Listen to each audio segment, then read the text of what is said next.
peaceful stations in the country.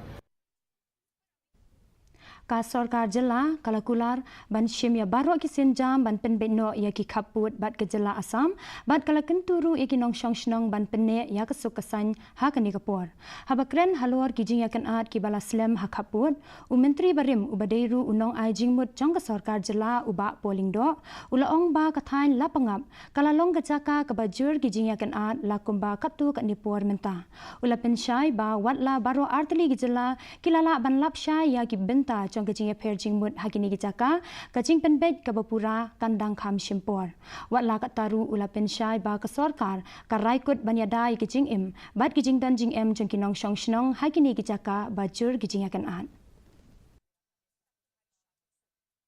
And as a government, we will certainly try to block all loopholes